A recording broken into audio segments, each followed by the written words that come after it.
he was very proud of me, but he also was just like, fiction, who reads that? Millions and millions of people.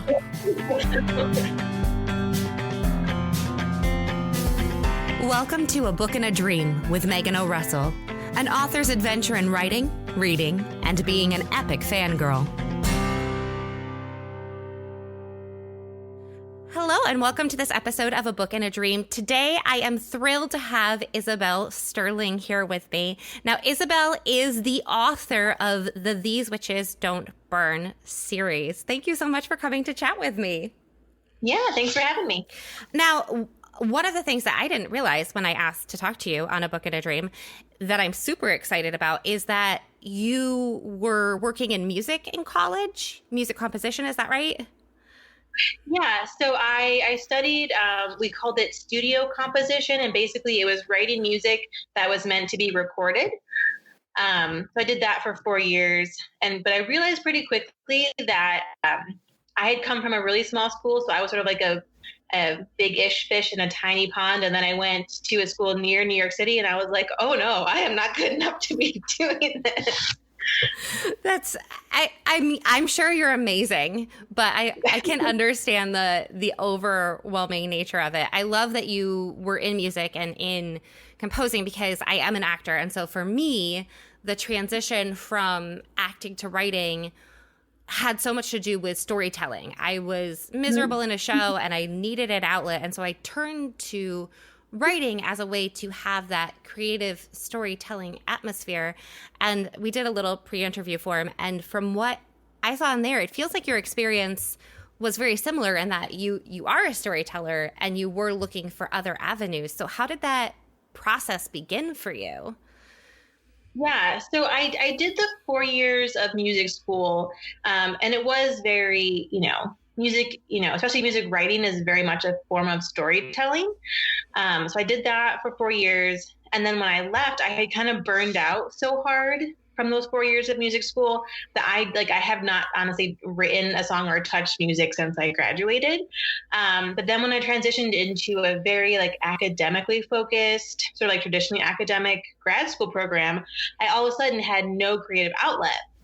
So my second year of grad school, I don't know, it's almost like the universe kind of intervened because I was literally just driving to my grandma's to take I had baby cousins. I was taking them trick-or-treating, and I was on my way to my grandma's house, and I was like, oh, I should write a book. And then, of course, the next day is the first day of, National Novel Writing Month in November. And I started writing the next day, and I just have not stopped since.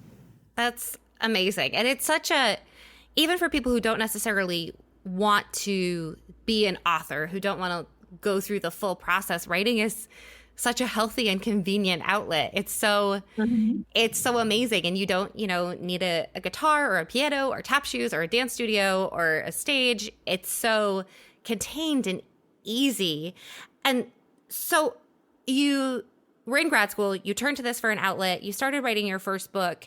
At what point in the process of writing that book did you decide that you wanted to go the author route and it was more than just an outlet for you? Yeah, I think it was probably when I was revising that first book. I don't know actually if she's still around, but this is back in 2012. There was an author, Holly Lyle, and she had this big revision course you could buy, and it walked you through. It was like a 13-week course that was a really intensive, how to break down a book and sort of build it back up. And so I took that course, and while I was doing that, I learned because I actually like revision more than I like drafting. So for me, that was really yeah. I recently actually, so right now I'm drafting what is my 9th novel, but it will hopefully be my 3rd published book. And so I finally have found a way to draft that I enjoy. But so for 8 books, I hate drafting. And then I love being able to take something and it sort of becomes like a puzzle and I break it apart and I can figure out how to fit it together. But I think it was doing that for the first time. And I just had this moment of I love this so much. How do I make this something that I can do forever? And so for me, that was well, I want people to be able to read it and I want to share it because coming from music is a very sort of performance based kind of area where, you write music for other people to hear it. That's kind of, how you experience music. You can't just like, I mean, you can play it for yourself, but that's, I think that happens much less frequently than, writing for yourself. Yeah. So you were talking about your drafting process, and I think you're the first person I've ever spoken to who enjoys editing more than writing.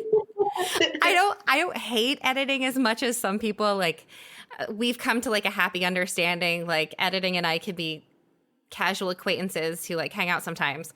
But what is your drafting process, and how has it changed that you feel more comfortable with it now? Yeah. So, I mean, my process has definitely changed a lot over time. So my very first book, I just completely pantsed. So my very first book, I was like, I don't know, what are all the things that I like in a fantasy? And I just kind of like threw it all together and just wrote a book with like no planning whatsoever. And then as I've kind of gone along, I've gotten to be more and more of a plotter. So from that first book, I eventually learned about like the Save the Cat book with a beat sheet. So I kind of learned to do sort of like the 15 sort of like major beats and then I would pants my way in between. So I did that for a while. But part of, I think, my struggle was I almost never really knew the story until I got to the end. And then I would go, okay, now I know what this book needs to be. And I would basically rewrite the whole book for my second draft. And so I don't know if part of it is just like growing as a storyteller. And I think part of it too is with this book that I'm writing now, I did a lot more character development. Let me find the book. Do I have it in here? I don't see it. I think it's called Story Genius. And it's the first book kind of craft book that I read that had a lot of information about like crafting characters and not just like what's their hair color and what's their whatever. It's really dig deeply into sort of like what are the major events in their life that created the person they are today. And you actually write those scenes out. And doing that for me completely changed how I interact with character. And I think knowing that I kind of was able to grow the plot from the characters, which I usually kind of would go a little bit more backwards, or I would have plot first. So I think that's a big part of it. And then I just plot a lot more now too. So what I did this time is, so I plotted the first act. Well, I kind of had the general beat sheet, but then I plotted every single scene for the first act. And then I wrote it, and then I got to revise it. And I love revising, so that was sort of like my I get to do a little bit of revision. And then once I did that, I got to plot to the midpoint. And then I drafted that, and then I was like, ooh, and now I get to revise this chunk. So it sort of allowed me to like include the things that I love as I was going, but it was also much more character-based too. So I think I don't know, I feel like I get story in a way that I didn't maybe 2-3 years ago. Well, and that's such a huge thing about learning from writing more books, that you see a lot of people who are on their very first book and they're struggling so hard to get to the end, and they're like, but you're good at this, and you've written so much, it's a natural gift. And you're like, no, I've spent a few thousand hours slamming my head against a keyboard.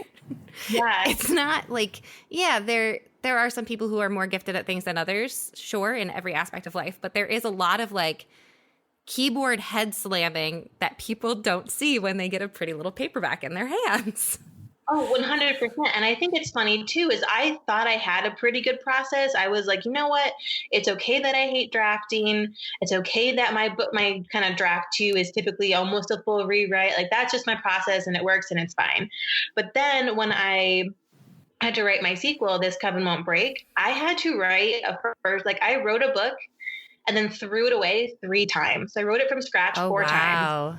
And that was such like a tough experience. Like it was so hard to have to like write a book and realize nothing about it worked, throw it away and just try something completely different.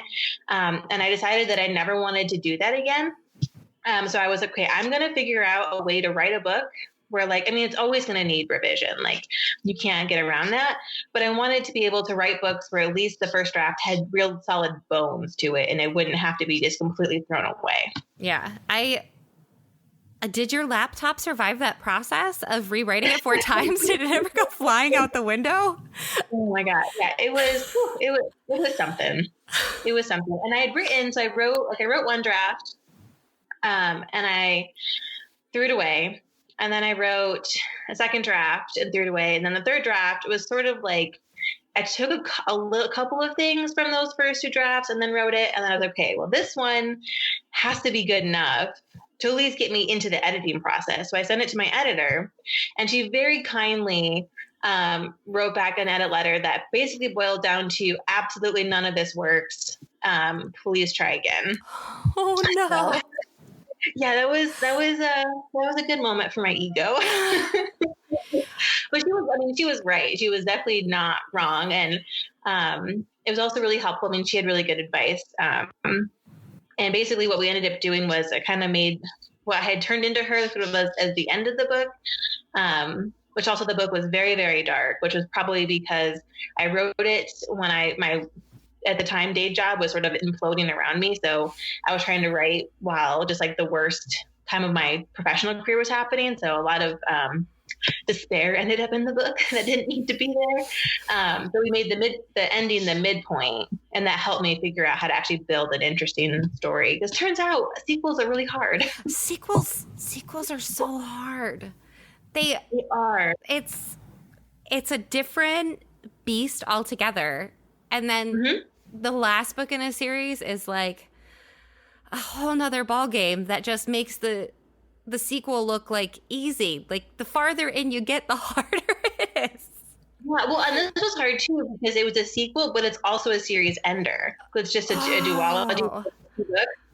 And then, and when you're writing, you kind of, our first book, you throw everything in and you want to make sure that it has, big stakes and everything. And then you have to write a book 2 and you're like, I have to do even bigger stakes now. I have to actually defeat the big villain. How do I do that? So that was part of it. Is I never had a clear vision of like how to beat the villains until that 4th draft where I had my editor helping me kind of brainstorm. And I think her big note that really kind of opened my brain was she was like, I think you need an additional bigger villain than who you think the villain is. And I was like, oh, okay. And that helped me actually get to the right story. But no, it was a process. That's one of the really like interesting things about having a traditional publisher and having an editor who you yourself are not employing. And so I started in trad publishing. I dodged right out of there. I went the full indie route. And so how has your traditional publishing journey been? Like, obviously it was very helpful to you to have this awesome editor on your side, like helping you figure out your way through this labyrinth for the book too. But what has your experience been like for the people who are considering whether they should submit to traditional or go more indie routes? What have the big moments for you in traditional publishing been? Yeah. So, I mean, definitely having a good editor is a huge, huge benefit of traditional publishing. I had revised my first book a ton on my own. I had 2 different agents I revised with. My first agent had left the industry, so I had changed agents sort of partway through that process.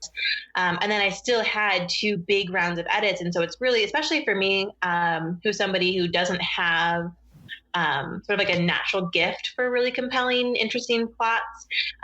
So to have somebody who kind of like, who in a way that I answer to rather than her answering to me, where she kind of pushes me of like, you need to, you can do better, push us to be as good as it can.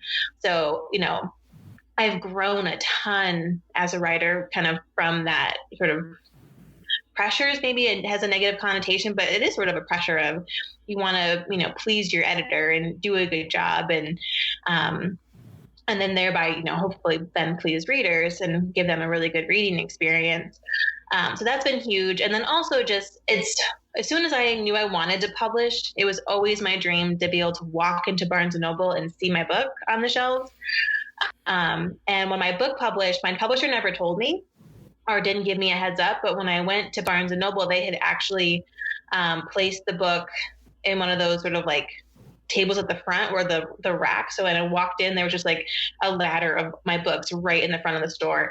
And that was like the coolest thing. So wasn't expecting it. And I don't know, that was really cool. That's amazing. That having the nice little display is so cool. And I think that you bring up a really good point of there is a lot of value, even though, you know, a huge amount of the market is going indie, and I love being indie.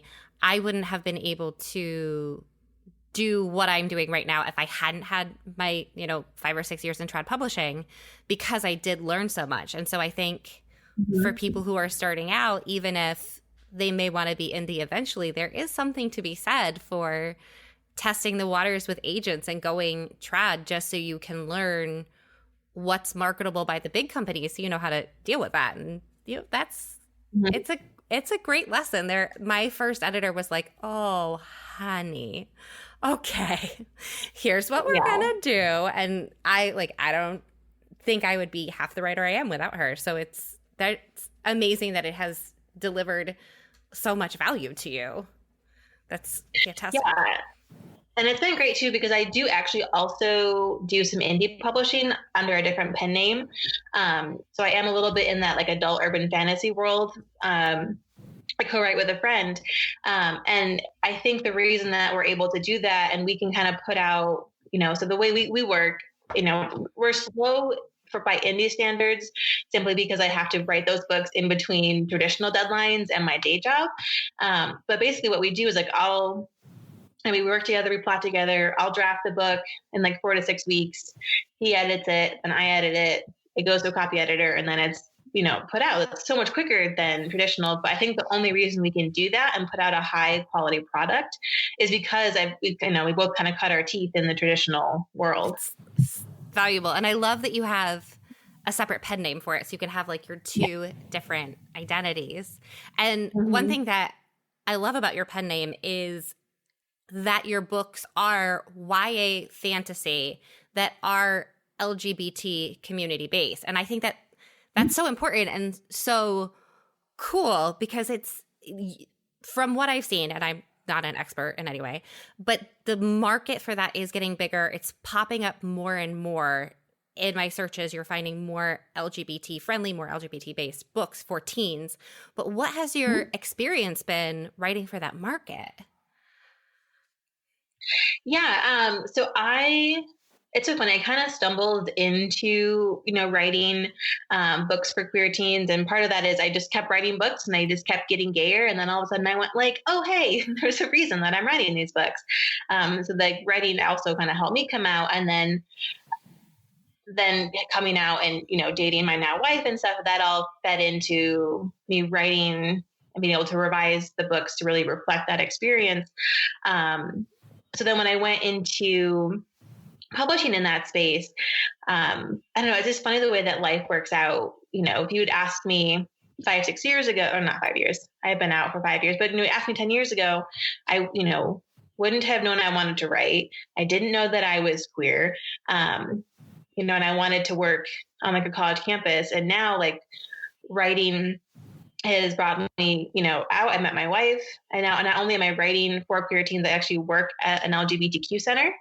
That's amazing. So all that, you know, life has changed. It's so weird.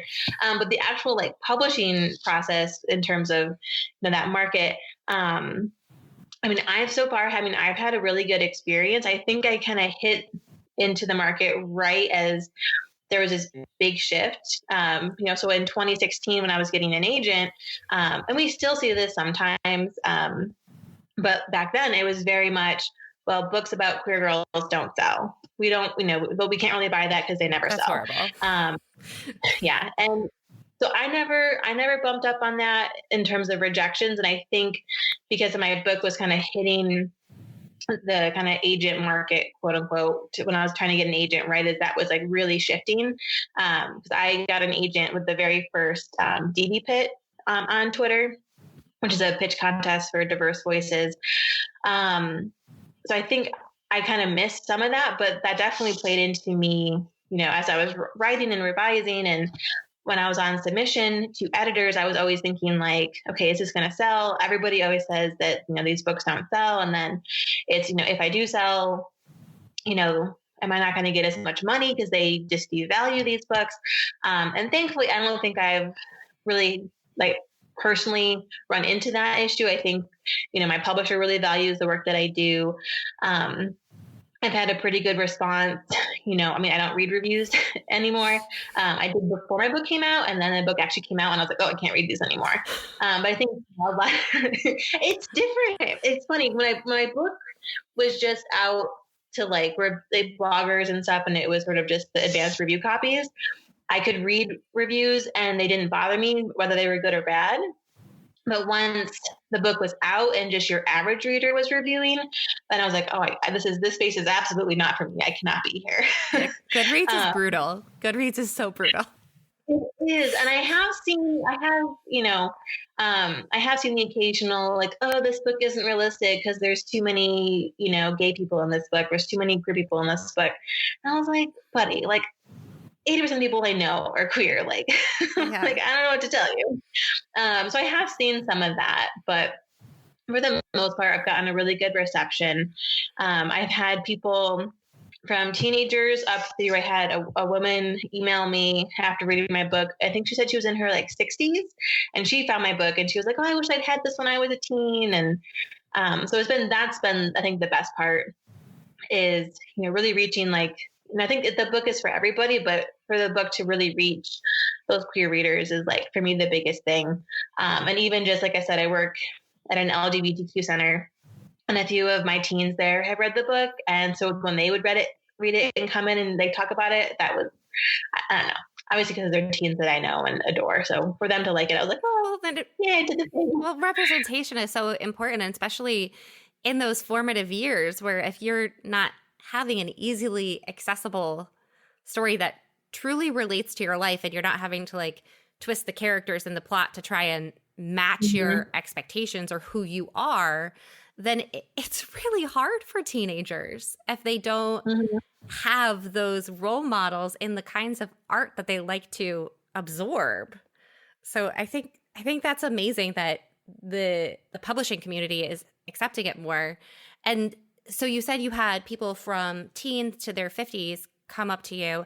Have there been any really cool reader interactions, any deep and meaningful moments with anyone? Yeah. I think probably one of the coolest things that happened was I was actually at work at my day job. And we had a teen come in who I'd never met before. She was coming in to see us for the first time. And I was showing her around our center, and I was like, oh, we have this library of books. We have an LGBTQ kind of library. And I had put out a call to the community actually when I first got this job, because they originally had 4 YA books at the center. Oh, that's awful. And I was like, and then it's because it's something it's a nonprofit. We don't have a lot of money, so I can't just go buying books. So everything we have, the library has been donated to us. So I put out a call, and I was like, people of, Twitter, the book community, we need books. And so we now have 2 full shelves of queer YA, LGBTQ YA, for them to choose them. So I was showing this girl, the stuff, and she goes, oh, what book you should add to your library? You should add These Witches Don't Burn to your library. And I was like, funny story, I actually wrote that book. And just to see her eyes just get huge. And I don't know, that was a really cool moment of one, having basically a stranger be like, oh, hey, this book is awesome. And then be like, oh my God, I wrote that book. So, out of body kind of experience. That's amazing. Now, clearly you've had a lot of success. You have 2 pen names going on. You have readers recommending your own book to you, which is super cool. How would you talk to, if we have new writers who are just starting out, how would you tell them to handle the setbacks that come even with the most successful author? There are always, going to be those drafts that your editor bounces back to you and says no. Well, yeah. I think, I guess maybe the funny answer is go to music school and get critiqued every week for 4 years, and then you get really good at dealing with setbacks and critiques. I feel the same way because of being an actor. You sit in a room at rehearsal and they're like, these are the list of notes of things you did wrong, and everyone's there and they're all listening to it. And then 9 a.m. the next morning, you're back in rehearsal with the same people who know how much you suck now. So it really thickens your skin. Yeah. Well, and it is funny because, when I was writing music in college, like it was literally, we had a class that was every other week, and every class you had to share what you were working on and get feedback. And then you had to bring it back in 2 weeks, having made changes. And I think that's part of the reason why I like revision, is because I spent so long like being taught to like, okay, take that and I'll make it better. So I think that's probably why I like revision, because it's, taking what you have and getting it to kind of as close to your idealized version as possible.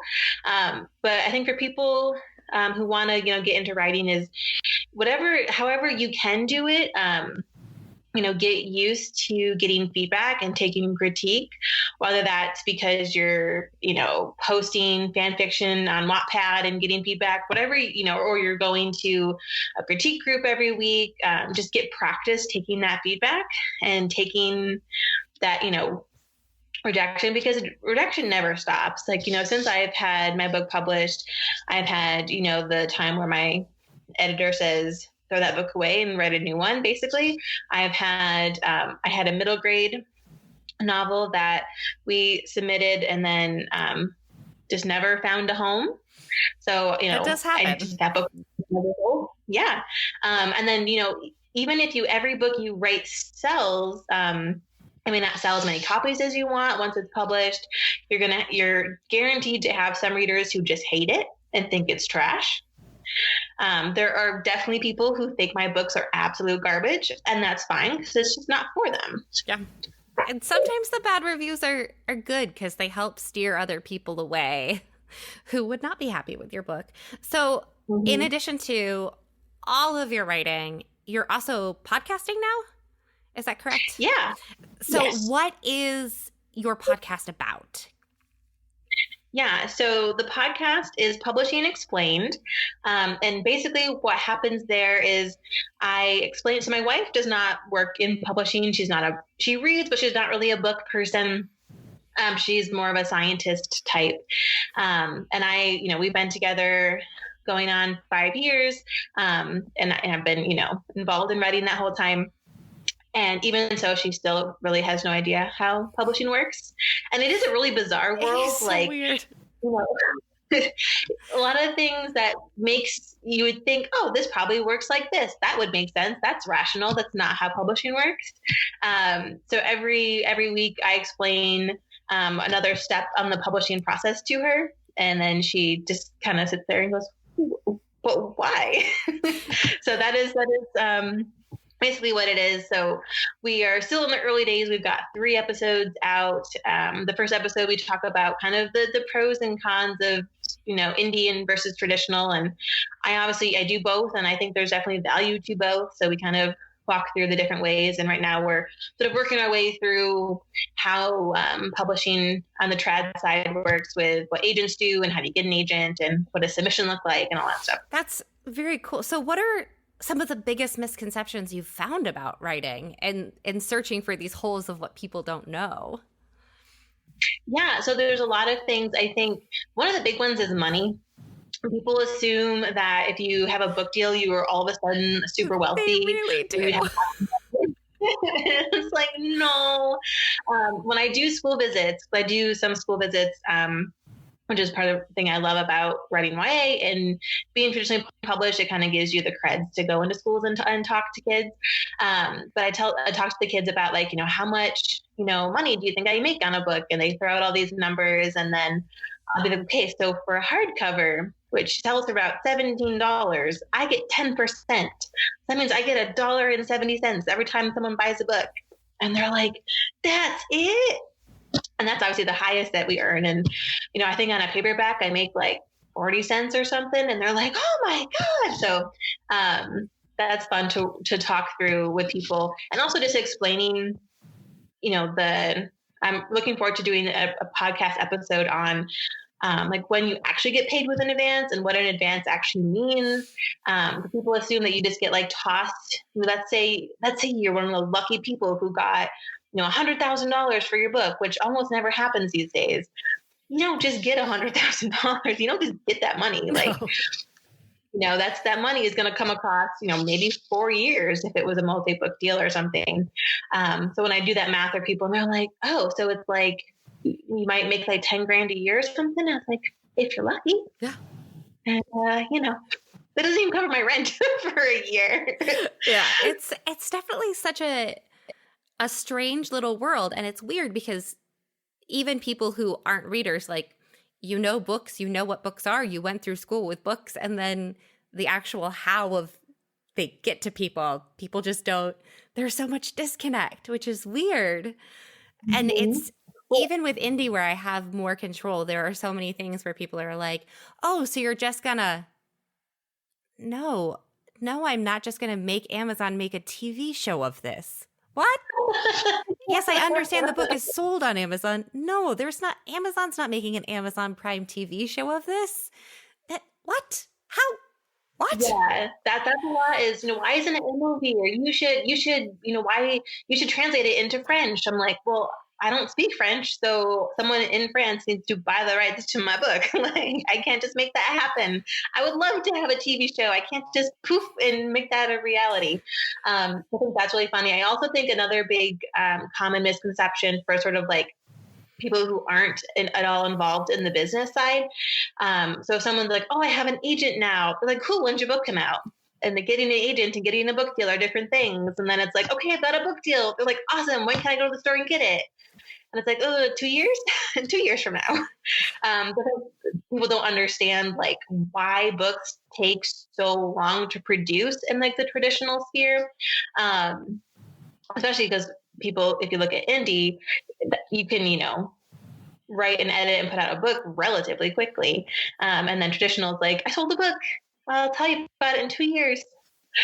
So It's very different. And so much can happen in 2 years. Who's to say if it'll actually be released? Right. It's so strange. Oh. So where could people find your podcast and your books? Yeah. So you can basically find everything on my website, isabelsterling.com. It has the books. It also isabelsterling.com/pub explained. That will have links to all the podcast episodes. Because we're still early, we're still working on getting into iTunes and stuff. But it'll take you where you can listen online, and it is on Spotify.